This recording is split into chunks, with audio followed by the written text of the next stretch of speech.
The moon hung low, a fractured pearl, against the velvet darkness of the sky, casting its pale light across an abandoned graveyard. It was a place long forgotten, shunned even by the winds that often whispered through the gnarled trees. The headstones leaned at unnatural angles, as if eager to escape the earth that held them, and the air was thick with the scent of damp soil and decay. Elena stepped through the rusted gate, its creak echoing like a distant cry. She had come to pay her respects. A ritual of remembrance for her late grandmother, who had always warned her of the restless spirits that lingered in the spaces between the living and the dead. The sound of her footsteps crunched against the gravel path, a jagged reminder of her solitude. As she brushed aside the tangled vines that shielded her grandmother's grave, she noticed something unsettling. The inscription on the headstone had changed overnight. The name, once carved in careful letters, now twisted into a grotesque form, the lines almost appearing to writhe, like worms beneath her gaze. Panic twisted in her chest as she stumbled back, feeling the prickling of unseen eyes upon her. Elena turned to leave, but a soft sigh lilted through the air, chilling her to the bone. It was human, yet not, echoing like the last breath of a dying flame. The shadows deepened as she squinted into the darkened corners of the graveyard, where the silhouettes of the trees seemed to huddle together, gossiping in hushed tones. She sensed movement out of the corner of her eye, a fleeting shape that merged with the darkness, a fleeting flicker of white against the ink-black night. Her heart raced as dread coiled around her.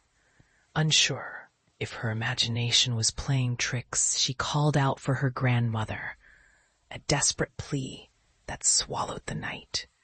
The wind howled in response, kicking up fallen leaves, and she felt the air grow thick and heavy, pressing down against her with an oppressive weight. Suddenly, a rustle from behind the stones drew her attention.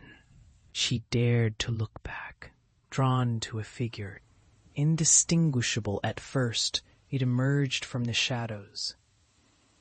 The shape bore an uncanny resemblance to her grandmother.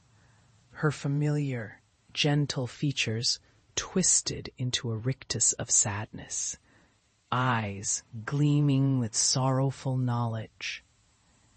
"Help me," the figure whispered, but the voice felt wrong, like a broken echo of the past. It stretched into a terrible groan, reverberating through the graveyard as though it drew strength from the very ground beneath Elena's feet. She stumbled backward, her breath hitching in her throat. The world blurred around her. The graveyard, her grandmother's twisting form. The petrified trees seemed to close in. Paralyzed, she watched as the ghostly figure raised a hand, beckoning her closer as the whispers grew louder. A cacophony of voices, each carrying the weight of grief and regret. Confusion washed over her.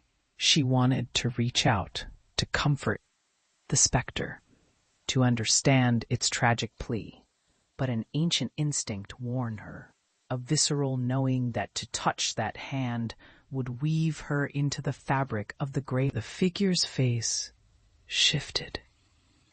The once knowable visage, now a distortion of anguished grief, reflecting 1,000 souls, caught in an endless lament.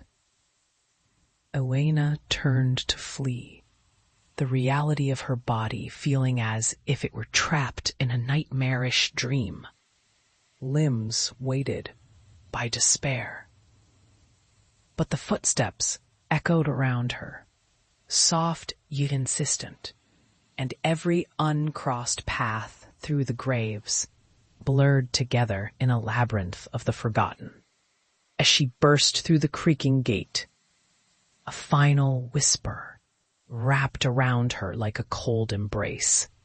You are never truly free. And she ran, the sound of her own heart racing against the quiet of the graveyard, knowing that the echo of that haunted cry would forever cling to her, a reminder that some bonds cannot be severed, even in death. The graveyard loomed behind her, now at peace, while she carried its weight within, a ticking clock of dread that would follow her into the nights to come.